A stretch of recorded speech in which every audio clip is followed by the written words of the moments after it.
Assalamualaikum warahmatullahi wabarakatuh. Kembali hadir Sam Caniago di kantor Arosuka Pos bersama pendiri Arosuka Pos Bapak Edisar Datu Manti Basa. Selain dari pendiri Arosuka Pos, juga merupakan salah satu birokrasi senior di Kabupaten Solo.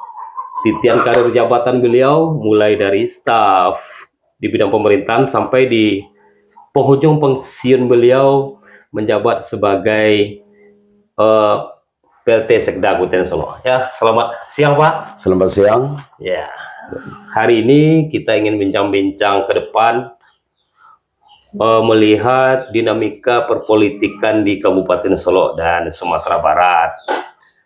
Nah, salah satu sosok yang menjadi idola bagi masyarakat Kabupaten Solo, sosok Pak Gamawan Fauzi. Bapak mungkin terbilang sangat dekat dengan beliau. Melihat isu-isu politik hari ini, keberadaan Pak Gamawan dalam politik, seperti apa kacamata Pak Edisar melihat ini, Pak? Kalau Pak Gamawan ini orang yang konseptual. Ilmu filsafatnya, ilmu masyarakatnya, ini luar biasa. Melihat dari karya Pak Gamawan di Kabupaten Solo sampai hari masih tetap menjadi idola. Oh iya, saya bagaimanapun sampai saya nafas ini berpisah, saya tetap Gamawan adalah orang pemimpin terbaik yang pernah menjadi komandan saya. Dan akan sulit. Dan sekaligus menjadi kakak saya. Itu tidak akan lepas. Dan saya melihat hari ini juga sebenarnya kita ini kan mau kontestasi pilkada ini. Baik Sumatera Barat maupun di Kabupaten Solo. Kadang-kadang saya terkesima dengan masa lalu ya. Jadi yesterday logic. Berpikir, saya lihat sosok John Firman Pandu hari ini. Itu seperti gayanya Pak Gamawan. Apalagi ini gini loh. Sampai ke dapur, sampai apa dan lain sebagainya. Saya luar biasa terkesima. Dia tidak pernah sakit hati, dia tidak pernah apa, familiar, humanis. Jadi saya jujur saya sampaikan sebagai mantan birokrasi, ya kita cenderung mudah-mudahan era Gamawan itu kembali di bawah kepemimpinan John Firman Pandu ini. Dan kita mengharapkan pemimpin Solo ke depan, pemimpin yang menghargai sesepuhnya gitu. Karena negara itu tidak akan pernah maju ketika tidak bisa menghargai para pahlawan bangsanya. Ini pernah juga sebuah petikan dari Pak Gamawan sendiri. Ini sangat menarik Pak. Memang dinamika pilkada hari ini, walaupun secara nyata sebagai negarawan sejati Pak Gamawan tidak memberikan dukungan yang spontan di media sosial melalui media elektronik, tapi secara lahiriah dari Pak Gamawan dalam menghadapi pilkada Sumatera Barat dan Kabupaten Solo yang tidak bisa beliau lepaskan dalam pemikiran dan hati beliau. Sebagai orang yang dekat Pak Gamawan selama ini itu untuk menyongsong hela demokrasi di Sumatera Barat dan Kabupaten Solo. Yang pertama ya, Pak Gamawan ini adalah tokoh nasional ya, yang kebanggaan orang Sumatera Barat. Jadi kalau ada calon gubernur, calon bupati, wali kota yang datang sungkem apa segala macam minta pandang kepada beliau, beliau kan semuanya nerima. Tetapi sebagai seorang yang matang berpolitik dan memimpin pemerintahan, saya tahu betul Pak Gamawan ini. Pak Gamawan ini orangnya yang bisa melihat ya sesuatu itu dengan bersahaja. Jadi kalau saya lihat sekarang hari ini kalau bersahaja ya mungkin saya tidak mengatakan Pak Gamawan mendukung MLD atau mendukung yang lain, tidak gitu. Tetapi firasat saya yakin Pak Gamawan ini pasti akan berdiri di apa yang saya sampaikan tadi. Dia mungkin akan mendukung Pak Meldi atau Pasko, tetapi tidak mungkin sebagai tokoh nasional dia mengatakan akan dukung A, dukung B. Dan kalau misalnya di kampung kita ini ya misalnya John Firman Pandu lah, yang menjadi sosok seperti itu. Saya jujur ya, John Firman Pandu ini, saya kenal dia waktu mulai bujang. Karena ayahnya adalah teman baik saya dari saya muda. Kemarin ini sebelum ada ketetapan, dia datang ke rumah ini. Malah ke kantor Arus Kapos ini. Dia sampai 5 jam dia duduk sini. Berdiskusi. Dan dia tidak segan-segan, tidak malu-malu bertanya. Dan inilah sebenarnya sosok pemimpin yang kita cari. Jadi saya masih ingat kata Pak Arunzen dulu, mantan gubernur kita. Kecek tukang sabi harus kita dengan. Apalagi kecek orang. Seorang profesor, ya, doktor dan lain sebagainya. Jadi tidak boleh sekecil apapun orang, kita tidak boleh menganggap remeh, menganggap enteng orang. Karena setiap manusia dilahirkan itu punya kelebihan masing-masing, punya kekurangan masing-masing. Dia tempat bertanya bagi masyarakat Minang atau Sumatera Barat pada umumnya. Gitu. Artinya kacamata beliau itu akan melihat kepada sebuah sisi yang normatif, relevansi, kemampuan dari calon-calon pemimpin yang akan dinilai mampu untuk menyelamatkan Sumatera Barat. Dan harusnya. Ini, apalagi kalau kita lihat sekarang ya, ini kan situasi politik nasional sebentar lagi mau berubah nih. Kalau tidak salah, tanggal 20 Oktober itu Pak Prabowo akan dilantik presiden. Saya yakin dan percaya di seluruh pilkada di tanah air ini, termasuk Sumatera Barat, kabupaten kota, itu Prabowo efek itu akan terasa. Karena bagaimanapun calon-calon yang didukung oleh Partai Gerindra itu mendapat respon ya luar biasa dari orang-orang yang ada di partai beliau. Saya yakin itu.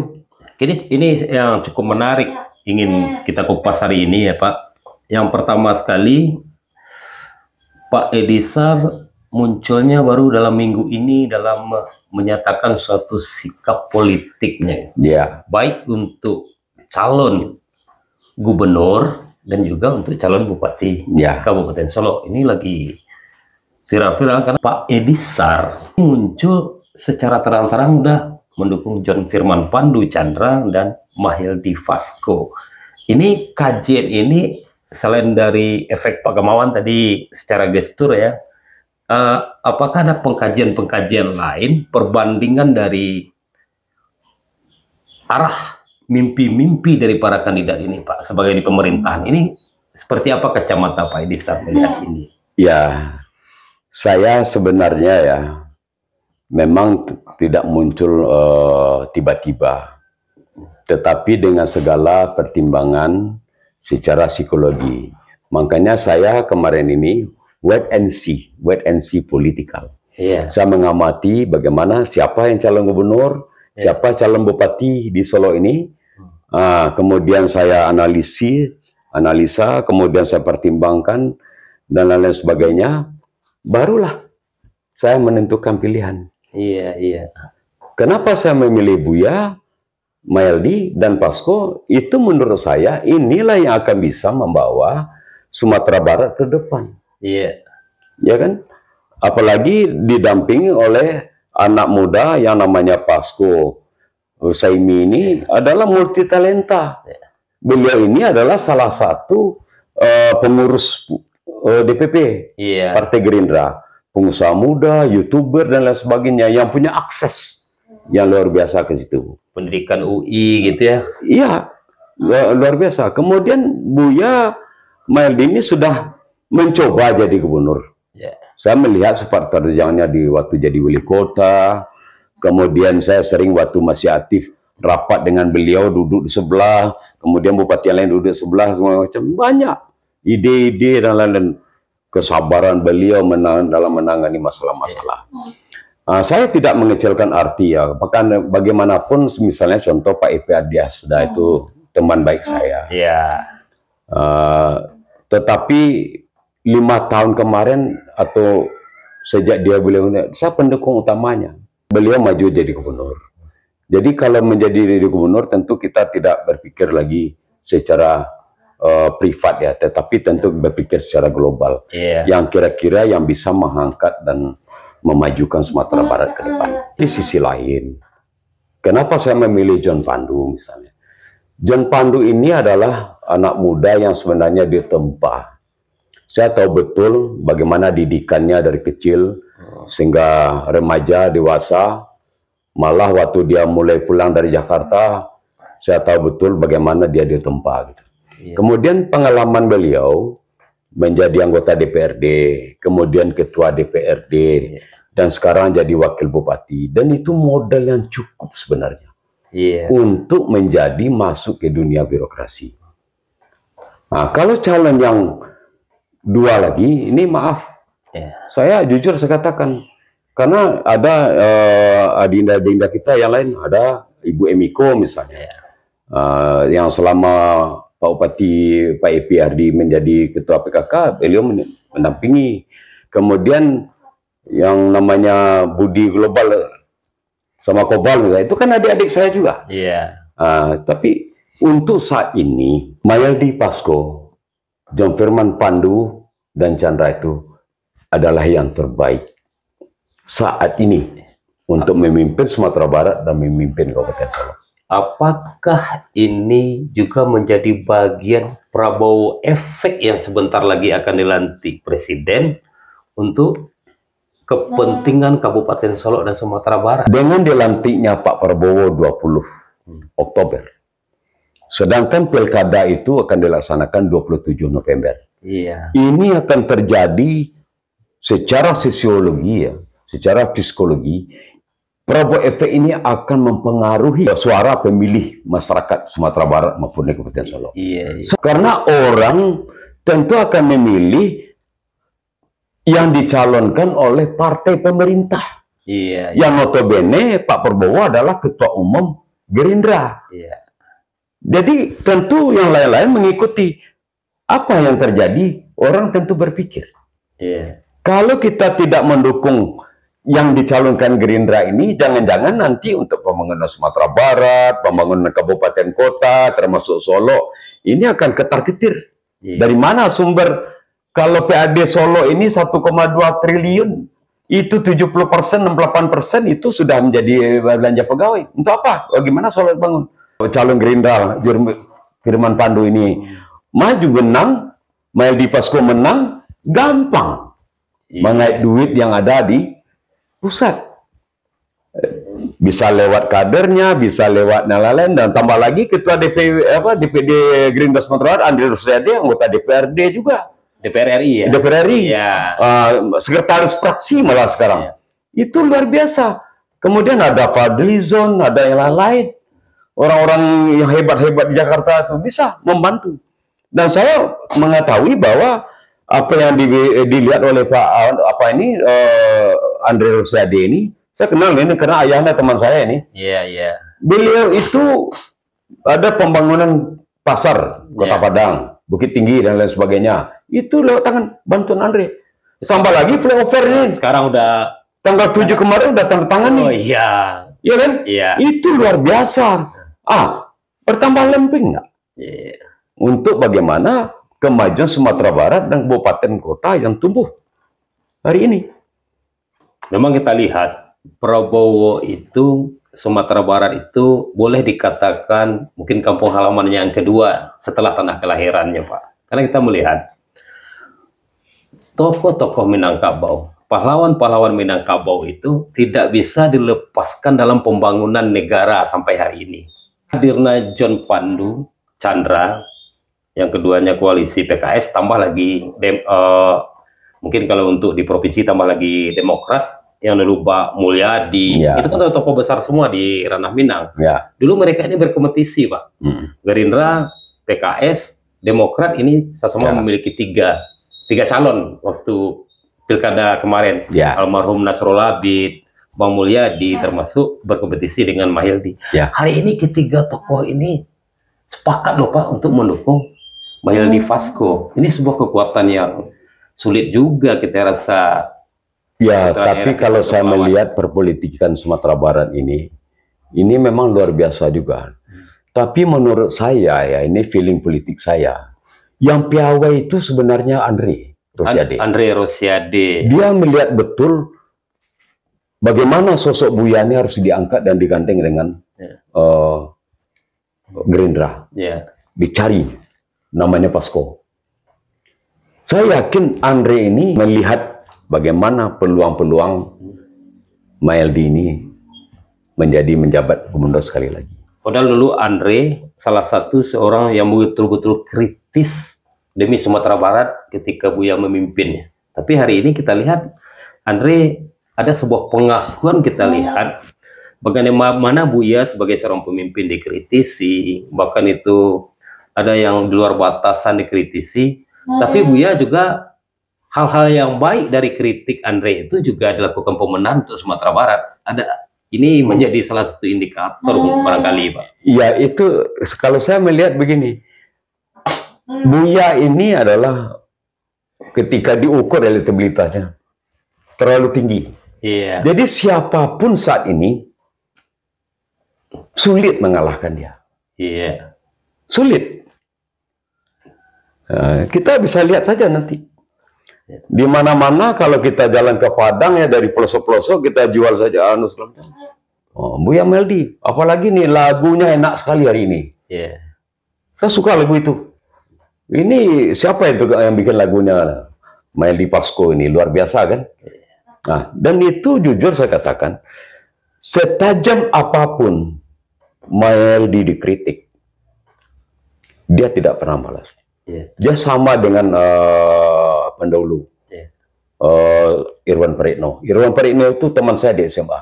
Dia tidak pernah dikritik orang, ya udahlah silahkan. Dia orang dia silahkan, tapi dia jalan terus. Jadi pejuang-pejuang sejati tidak mengabaikan kritik-kritik, tapi paling tidak introspeksi bagi dia sebagai seorang pemimpin. Jadi tidak ada marah, tidak ada apa dan lain sebagainya, merasa kecewa, tidak ada masalah. Dan saya jujur saya katakan, ini di depan rumah saya, tidak tahu saya, ternyata Meldi tidur di situ tadi malam. Luar biasa. Kacau. Ya, kalau bupati atau gubernur yang lain masuk daerah tidur, wah ribut. Ini tidak. Jadi begitu dia mendekati, saya lihat tuh di berbagai media sosial, saya lihat Meldi turun ke lapangan segala macam, ya orangnya sangat sederhana. Tidur di masjid. Tidur di masjid tidak ada masalah. Dan kebetulan saya tahu betul beliau waktu itu di Tabing. Di Tabing itu Meldi masih kuliah di pertanian ya. Nah itu menantu saya yang suaminya Dila, itu anak muridnya mengaji. Pemimpin Arus Sukapos ya, pemimpin umum ya. Pemimpin umum Arus Sukapos itu. Jadi saya rasa untuk hari ini kita berpikir secara besar, berpikir demi kemajuan masyarakat Sumatera Barat dan kemajuan masyarakat Kabupaten Solok. Inilah yang menurut saya yang layak dan pantas hari ini dipilih oleh masyarakat Sumatera Barat dan masyarakat Kabupaten Solok. Jadi Pak, saya telah mencoba melakukan konfirmasi tokoh-tokoh berpengaruh di Kabupaten Solok sampai ke pelosok Nagari, itu hampir 500 loh Pak, 500 orang. Rata-rata figur-figur Solok itu memberikan dukungan ke Maeldi Pasko. Bagaimana kacamata Pak Desar, apakah ini sebuah... Jadi ini entah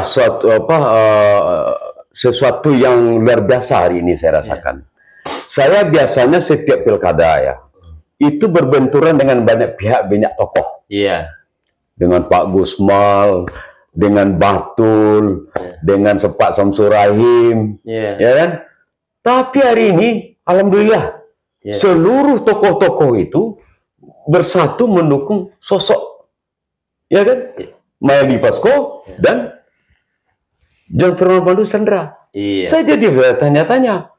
Jadi saya malah mengajak kalau bisa ini ya cobalah Samcaniago mengumpulkan kita ini, berkumpul semua tokoh ini, kita berikan masukan, kita berikan gagasan, diskusi, mari kita abaikan perbedaan selama ini untuk menuju kebaikan.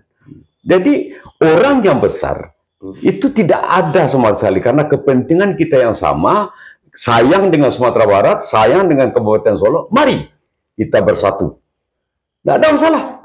Jadi tokoh yang ada hari ini bukanlah hanya tokoh kaleng-kaleng yang memberikan. Nah, mantan bupati, mantan wali kota, ya enggak. Saya di bagaimanapun walaupun pegawai rendahan ya, tapi mau tidak mau ya sempat juga naik B6 kan luar biasa juga itu. Ya kan, kemudian ada adik saya tuh Batul, anggota DPRD 2 periode, DPR Sumbar. Kemudian banyak lagi saya dengar tuh Amarius. Nah, lain-lain tokoh-tokoh Solo lah. Ini menarik Pak, ini luar biasa. Kemarin kan teman-teman kita lihat dari PAN ada yang berani, karena Pak Edisar juga bagian selain dari sahabat PPI juga ikut membesarkan PAN pada pileg kemarin. Ya. Teman-teman dari PAN telah banyak ini sekapal dengan Mahyeldi Vasco dan John Firman Pandu Chandra dalam pilkada di Kabupaten Solo hari ini Pak. Gimana menurut Pak Edisar? Ya, saya sebenarnya sebelumnya tidak ada kotak dengan teman-teman ya. Iya. Saya hanya merenung, mengambil keputusan sendiri karena naluri politik saya mengatakan saya harus memilih ini. Iya. Tetapi terdengar kabar ketika saya menyampaikan pernyataan itu, saya ditelepon oleh mantan ketua PAN, Ghazali, Ahmad Purnama, Faisal, makanya bergabung. Terkejut juga saya. Ayo udah. Kalau memang itu ya bareng-bareng.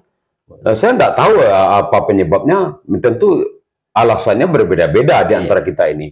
Kalau saya murni ya, saya ini feeling politik saya. Saya tidak like and dislike ya dengan atau suka tidak suka dengan PPI. Bagaimanapun sampai hari ini Epi Ardiasda itu adalah teman saya. Kecuali beliau ya. Tetapi ini hak politik saya yang harus dihargai oleh siapapun. Hak konstitusional yang diatur secara yuridis. Iya, undang-undang hak asasi kita. Saya jujur saya katakan, anak saya tuh 5 protes. Kenapa Bapak ikut-ikut lagi komentar begini begitu, menyatakan sikap, kan udah pensiun nikmati saja. Saya katakan, kita ini hidup harus berinteraksi dengan masyarakat luas dan bagaimana kita berkontribusi sebagai warga negara yang baik untuk memberikan sumbang pemikiran, mendukung calon-calon terbaik menjadi pemimpin kita. Iya. Termasuk gubernur, termasuk bupati wali kota. Jadi itu hak pribadi kita, privat. Jadi jangan merasa hangat di sebelah lah. Bukan karena putus pula persahabatan, enggak lah. Orang tuh di Jakarta atau di mana-mana orang saudara beda partai kok. Megawati jadi presiden, yang pengkritik siapa waktu itu? Ramawati, Sukmawati, biasa aja. Jadi manusia yang besar itu adalah manusia yang bisa mampu mengadopsi ya semua kritik dengan jiwa besar. Pemimpin harus jiwa besar. Tidak ada tekanan, tidak ada apa-apa lain segala macam itu. Ngapain? Tidak ada diskriminasi. Makanya itulah gunanya pemimpin yang memiliki intelektual ya dalam berpikir. Yakin nggak Pak Edisar, dalam perjalanan politik Kabupaten Solo itu banyak yang memprediksikan kemenangan dari Mahyeldi Vasco mencapai di angka 70%. Opini politik atau gimana kacamata Pak Edisar melihat ini? Ya, kalau saya dengan gambaran yang ada ya dari semua tokoh, kemudian saya lihat tokoh-tokoh nagari yang banyak juga nelfon mengontak saya, ditambah lagi kawan-kawan yang lain yang sudah muncul ya, muncul mantan-mantan birokrasi, tambah lagi kekuatan ada dari tokoh-tokoh Solo lah pada umumnya, ya paling tidak ya di atas 60% minimal. Itu Mahyeldi akan bersuara di Solo. Jadi dari pengalaman saya, misalnya contoh, ketika saya dukung Pak Gamawan, menang. Ketika saya dukung Pak Irwan Prayitno 2 kali, menang. Ketika saya dukung tahun yang lalu, saya dukung Pak Mahyeldi juga dengan Audi. Malah Audi datang ke pondok saya. Diskusi segala macam, menang sebelah itu. Makanya waktu Audi jadi, dia orang yang pertama yang di WA itu saya. Betul juga udah katanya. Menang. Begitu juga Bupati ke pilkada pertama, Gusmal menang. Ketika Pak Samsurahim, saya dukung. Lawan incumbent waktu itu Pak Gusmal menang se-SR. Ketika SR kemudian saya dukung lagi Pak Gusmal jadi. ketika Pak Gusmal berakhir, kan waktu itu head to head juga ya, antara Novi Chandra dengan Pak Epi. Saya dukung Pak Epi, menang. Jadi nasib saya juga menang nih. Tapi tidak beruntung di apa itu. Ketika itu kan berbeda suasananya. Mungkin pileg tidak akan bisa kita samakan dengan kontestasi pilkada, itu jauh beda. Saya yakin dan percaya ya. Bagi orang Minang, uang ini nomor kesekian lah kalau untuk pilkada ini. Tetapi orang Minang adalah masyarakat yang kritis untuk memilih pemimpinnya. Walaupun banyak isu digoreng sekarang hari ini. 15 tahun dipimpin PKS, apa yang dibangun Sumatera Barat segala macam. Kadang-kadang orang asal ngomong aja. Banyak loh Pak. Banyak. Saya jujur saya katakan geothermal yang ada Sumatera Barat hari ini, sebentuk Sulawesi Selatan, itu Irwan Praetno itu. Yang bawa ke sini, dia ke Turki. Orang Turki datang ke sini. Banyak pembangun-pembangun investasi yang segala macam. Tapi beliau itu tidak orangnya apa namanya ya, low profile. Saya tahu betul ya, Irwan Praetno kan teman sekolah saya. Kayak Taplau, mungkin Pak Mahdi banyak. Pasar segala macam banyak. Tapi ada orang-orang mengatakan, oh 15 tahun PKS gagal, itu nonsen itu. Nggak ada statistiknya apa itu. Oh kalau misalnya ada pembangunan yang belum selesai, itu wajar. Kalau kita lihat hari ini ya, pemimpin kita kemarin ini kan suasana yang sebenarnya secara ekonomi ya, baik secara nasional malah dunia. Dengan terjadinya COVID, itu semua negara itu terendus, ya kan, merosotnya ekonomi. Wajar saja. Jadi dengan apa segala macam, saya kadang-kadang ngeleng-ngeleng kepala saya melihat kenapa ya orang. Jadi kalau kita suka atau tidak suka, like ini saja, tapi jangan tidak usah mencaci lah. Tapi inilah sebuah dinamika politik ya Pak. Iya, dinamika politik segala macam. Artinya begini. Naiknya salah hidupnya lampu awak. Jangan dia kan lampu kawan. Karena memang salah satu ini Pak, strategi politik. Saya juga pernah tulis, mungkin daerah suka pos ya.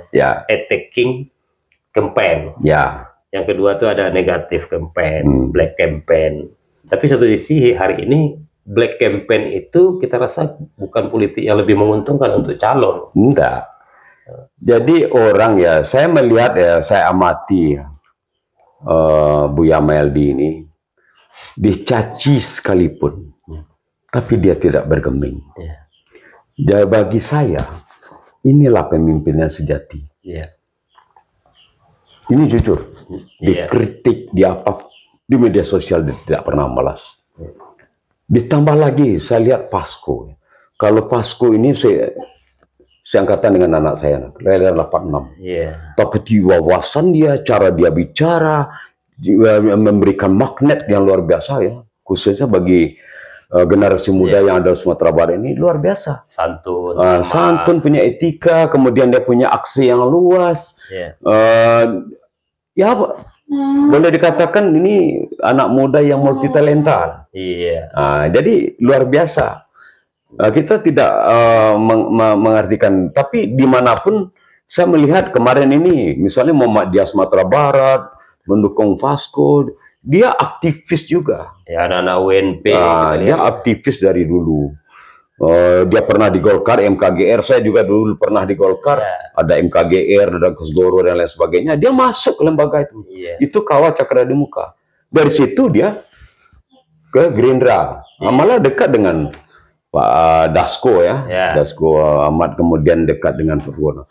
Dan rugi kiranya ya kalau kita tidak memberikan kesempatan kepada Mayaldi dan Pasko serta John Firman Pandu dan Chandra ini.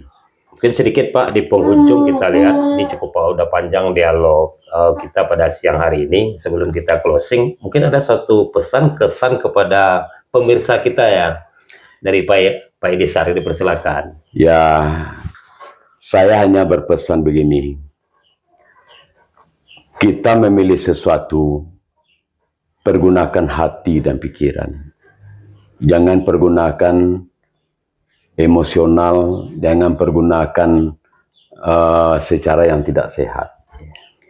Dan saya mengajak juga kepada pemirsa yang menonton podcast ini, kepada masyarakat seluruh Sumatera Barat, Mari kita ciptakan pemilu Badung Sanak yang sejuk dan damai.